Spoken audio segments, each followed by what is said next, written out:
तो प्रिय विद्यार्थियों, शुरू करते हैं भाग 7 का फर्स्ट पर्सन है डी नाम पद्धति किसने प्रतिपादित की। ऑप्शन देखते हैं डार्विन, लेमार्क, अरस्तु, केरोलस, लीनियस।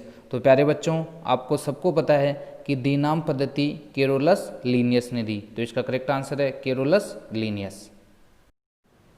नेक्स्ट प्रश्न देखते हैं, निम्न में से कौन सा हाइड्रोफाइट्स प्लांट्स का उदाहरण है। तो प्यारे बच्चों, यह प्रश्न बहुत अच्छा प्रश्न है, इसलिए इस प्रश्न का सॉल्यूशन मैं आपको डिटेल से बताता हूँ। देखिए, हाइड्रोफाइट्स प्लांट क्या होते हैं, सबसे पहले तो ये जानने की कोशिश करते हैं। तो बच्चों, आपको याद रखना है कि हाइड्रोफाइट्स प्लांट, जिन्हें हिंदी में जलोद्भिद पादप भी कहा जाता है, ये ऐसे पादप होते हैं जो अत्यंत जल वाली मृदा में पाए जाते हैं। इसके बहुत सारे एग्जाम्पल हैं जो आपको याद रखना है, काफ़ी इंपॉर्टेंट है। जैसे अगर मैं आपको बात करूं कि हाइड्रोफाइट्स प्लांट के बहुत सारे एग्जाम्पल हैं, उनमें कौन कौन से एग्जाम्पल है जो कॉम्पिटिटिव एग्जाम के लिए इंपॉर्टेंट है, तो आपको याद रखना है। जैसे हाइड्रोफाइट्स प्लांट के उदाहरण के बारे में बात करें तो जैसे वेलिसिनेरिया है, आइकोनिया है, रेननकुलस है, हाइड्रिला है, कमल है और सिंगाड़ा है। तो अगर ऑप्शन पे जाते हैं, जैसे नागफनी दे रखा है, राइजोफोरा दे रखा है, लाइकेन दे रखा है और वेलिसिनेरिया दे रखा है, तो आपको याद रखना है कि जो वेलिसिनेरिया है वो यहाँ हाइड्रोफाइट्स प्लांट का उदाहरण है। तो इसका करेक्ट आंसर क्या हो गया, वेलिसिनेरिया। आपको ये भी याद रखना है कि बहुत सारे हाइड्रोफाइट्स प्लांट के एग्जाम्पल हैं जो आपको याद रखना है। मैं दोबारा से बता दे रहा हूँ, वेलिसिनेरिया, आइकोनिया, रेननकुलस, हाइड्रिला, कमल और सिंगाड़ा, ये सारे हाइड्रोफाइट्स प्लांट के एग्जाम्पल हैं। नेक्स्ट प्रश्न देखते हैं, हाइड्रा में जनन का प्रकार होता है। ऑप्शन देखते हैं विखंडन, पुनरुद्भवन, मुकुलन, इनमें से कोई नहीं। तो आपको सबको पता है कि हाइड्रा में मुकुलन के द्वारा जनन होता है, तो इसका करेक्ट आंसर क्या है, मुकुलन। अगर अब मैं आपको एक्स्ट्रा इंपॉर्टेंट पर्सन दूं तो आपको पता है कि जनन दो तरह का होता है, एक लैंगिक जनन जिसे सेक्सुअल रिप्रोडक्शन कहा जाता है, एक अलैंगिक जनन जिसे असेक्सुअल रिप्रोडक्शन कहा जाता है।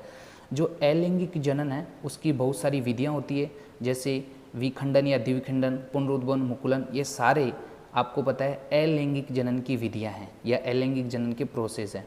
तो अब आपको ये भी इम्पोर्टेंट याद रखना है कि विखंडन के एग्जाम्पल कौन कौन से हैं, पुनरुद्भवन के एग्जाम्पल कौन कौन से हैं। तो जैसे अगर मैं बात करूँ विखंडन, तो विखंडन जिसे बाइनरी फिजन भी कहा जाता है, इसके एग्जाम्पल है पैरामीशियम, यूग्लिना और अमीबा। अब बात करते हैं पुनरुद्भवन, जिसे रीजनरेशन भी कहा जाता है, इसके भी एग्जाम्पल आपको याद रखना है, जैसे प्लेनेरिया है, हाइड और तारामिचली है। तो ये इसके एग्जाम्पल है जो आपको याद रखना है। तो ये इंपॉर्टेंट पर्सन है, इसलिए पर्सन का सॉल्यूशन मैंने आपको डिटेल से बताया। नेक्स्ट पर्सन देखते हैं, आयाम का मात्रक है। ऑप्शन देखते हैं मीटर, मीटर प्रति सेकेंड, हर्ट्ज और नन। तो आपको याद रखना है कि आयाम का मात्रक मीटर होता है, तो इसका करेक्ट आंसर क्या है, मीटर। नेक्स्ट पर्सन देखते हैं, पारिस्थितिकी तंत्र का अजैविक घटक है। अब देखिए, अपन जानने की कोशिश करते हैं कि पारिस्थितिकी तंत्र जिसे इकोसिस्टम भी कहा जाता है। देखिए, इकोसिस्टम में जैविक घटक भी होते हैं और अजैविक घटक भी होते हैं। जैविक घटक जिन्हें बायोटिक कंपोनेंट्स कहा जाता है और अजैविक घटक जिन्हें अबायोटिक कंपोनेंट्स कहा जाता है। देखिए, इकोसिस्टम के अंदर बहुत सारे अजैविक या अबायोटिक कंपोनेंट्स होते हैं। कौन कौन से मुख्य हैं जो सभी बच्चों को याद रखना है। जैसे मैं बात करूँ, वायु है, तापमान है, जल है, प्रकाश है, मृदा है, ये सारे इकोसिस्टम के अजैविक घटक या अबायोटिक कंपोनेंट्स हैं। तो इसका करेक्ट आंसर क्या है, वायु। अब बात करते हैं सर कि बायोटिक कंपोनेंट्स या जैविक घटक कौन कौन से हैं। तो आप ये देख रहे हैं ना, उत्पादक है, उपभोक्ता है, अपघटक है, ये सारे जैविक घटक या बायोटिक कंपोनेंट्स के एग्जाम्पल हैं। नेक्स्ट प्रश्न देखते हैं, निम्न में से कौन सा प्रोटीन की कमी से होने वाला रोग है। ऑप्शन देखते हैं मिनीमाता रोग, रतौंधी, क्वाशियोरकोर और बेरी। तो प्यारे बच्चों, मैं आपको बता देता हूँ कि प्रोटीन की डेफिशिएंसी या कमी से दो तरह के रोग होते हैं, एक क्वाशियोरकोर और एक मरासमस। तो इसका करेक्ट आंसर क्या है, क्वाशियोरकोर। अब आपको मैं एक्स्ट्रा इंपॉर्टेंट पर्सन दूँ, जैसे मिनीमाटा रोग है, ये पारा या मरकरी या Hg की अधिकता से होता है। अब बात करते हैं जैसे रतौंधी, तो ये रतौंधी है, ये विटामिन ए की डेफिशिएंसी से होता है, जबकि बेरी विटामिन बी या B1 की कमी से होता है। तो अब आपको मैं एक इम्पोर्टेंट पर्सन पूछ रहा हूँ कि बेरी रोग में शरीर का कौन सा अंग प्रभावित होता है। जो भी बच्चे वीडियो देख रहे हैं वो कमेंट बॉक्स में आंसर जरूर दें कि बेरी रोग में शरीर का कौन सा अंग प्रभावित होता है। इम्पोर्टेंट पर्सन है। नेक्स्ट प्रश्न देखते हैं, बीओडी मापन किसके लिए किया जाता है। ऑप्शन देखते हैं, वायु प्रदूषण, जल प्रदूषण, ध्वनि प्रदूषण और मृदा प्रदूषण। तो प्यारे बच्चों, आपको याद रखना है कि बीओडी मापन जल प्रदूषण के लिए किया जाता है। तो इसका करेक्ट आंसर क्या है, जल प्रदूषण। अब आपको मैं एक्स्ट्रा इंपॉर्टेंट प्रश्न दूँ तो आपको याद रखना है कि बीओडी की फुल फॉर्म क्या होती है। तो आपको याद रखना है कि बीओडी बायोकेमिकल ऑक्सीजन डिमांड। मैं दोबारा से बता रहा हूँ, बायोकेमिकल ऑक्सीजन डिमांड। और एक एक्स्ट्रा इंपॉर्टेंट पर्सन ये भी याद रखना है कि जिस जल का बीओडी जितना ज़्यादा होगा उसकी प्रदूषण क्षमता उतनी ही ज़्यादा होगी, और जिस जल का बीओडी जितना कम होगा उसकी प्रदूषण क्षमता उतनी ही कम होगी। ये बीओडी क्या होता है, इसके बारे में विस्तृत जानकारी जब मैं लाइव क्लास लूँगा तब आपको बताऊँगा। नेक्स्ट प्रश्न देखते हैं, अम्लीय वर्षा निम्न में से किसका परिणाम है। ऑप्शन देखते हैं, वायु प्रदूषण, जल प्रदूषण, मृदा प्रदूषण और ध्वनि प्रदूषण। तो प्यारे बच्चों, आपकी जानकारी के लिए मैं बता देता हूँ कि अम्लीय वर्षा वायु प्रदूषण का परिणाम है। तो इसका करेक्ट आंसर क्या है, वायु प्रदूषण।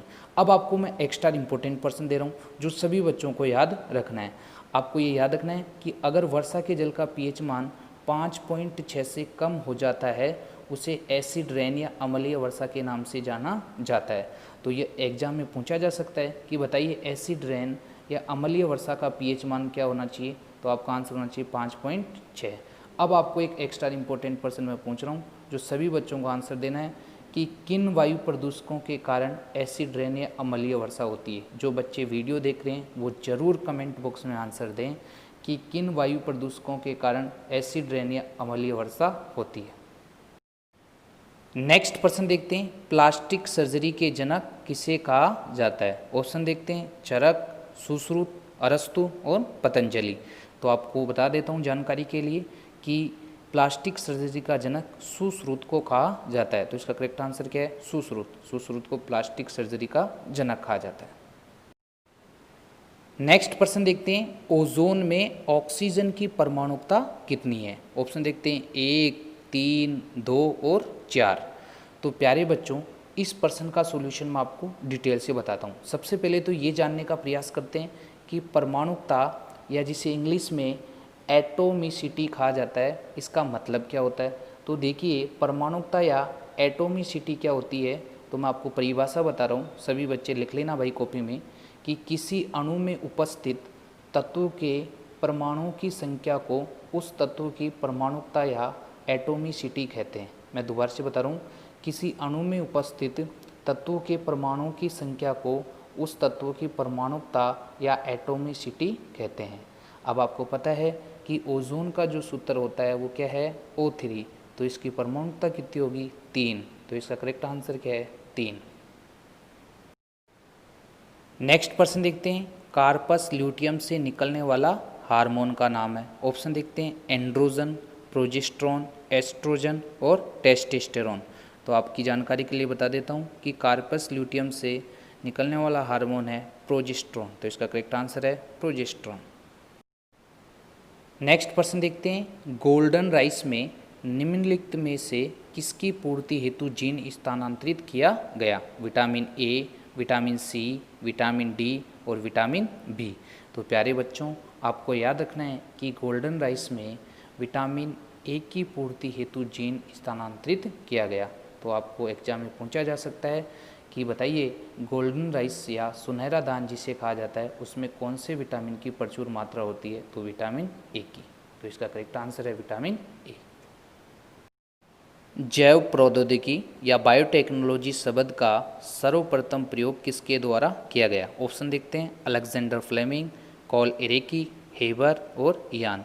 तो प्यारे बच्चों, आपको याद रखना है कि जैव प्रौद्योगिकी जिसे बायोटेक्नोलॉजी भी कहा जाता है, इस शब्द का प्रयोग सर्वप्रथम कार्ल एरेकी ने 1917 में किया था। तो इसका करेक्ट आंसर है क्या है, कार्ल एरेकी। नेक्स्ट प्रश्न देखते हैं, टीकाकरण के फलस्वरूप मानव शरीर में क्या बनते हैं। ऑप्शन देखते हैं, प्लाज्मा, हिस्टामिन, प्रतिरक्षी और आविष।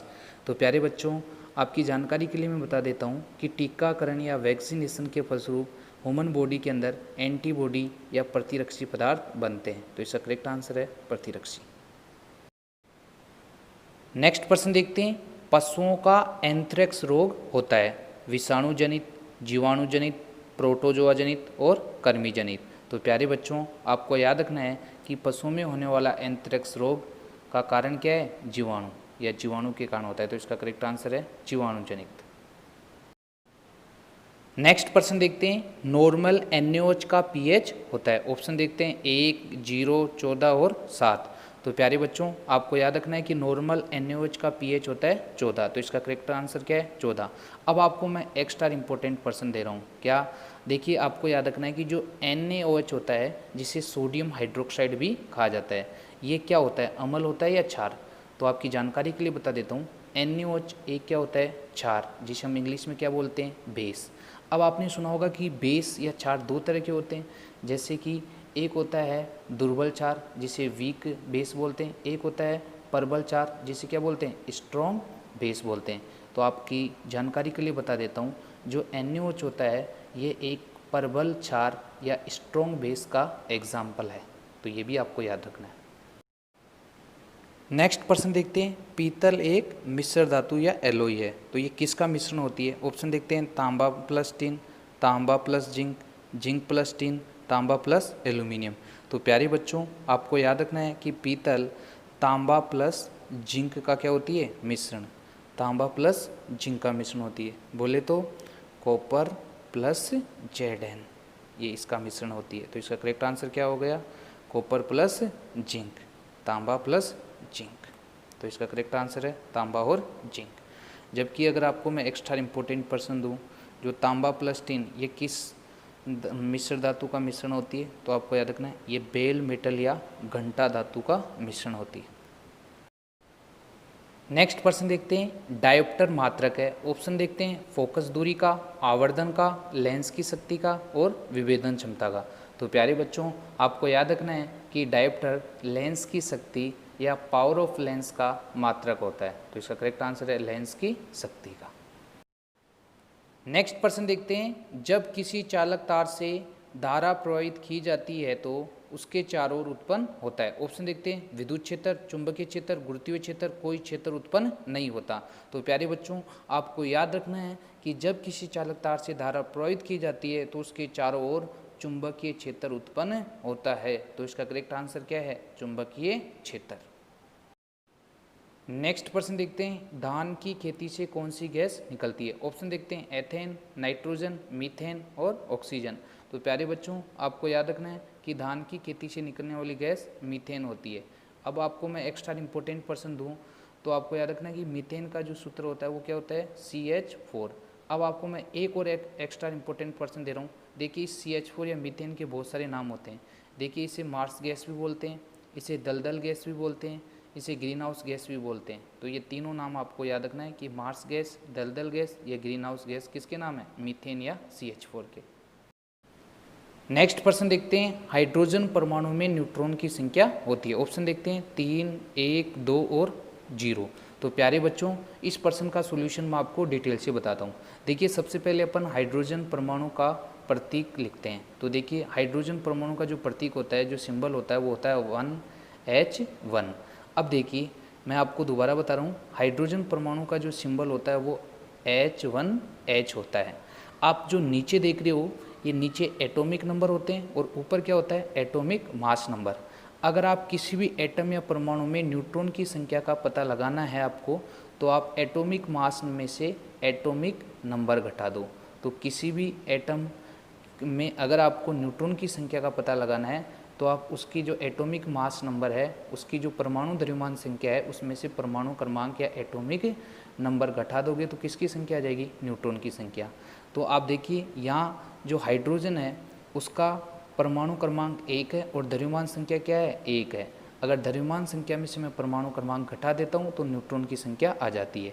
तो देखिए, अगर मैं 1 - 1 करता हूँ तो कितना आ जाता है? 0 आ जाता है। ये भी बताने की आवश्यकता पड़ रही है, बोलो कि 1 - 1 कितना होता है? 0 होता है।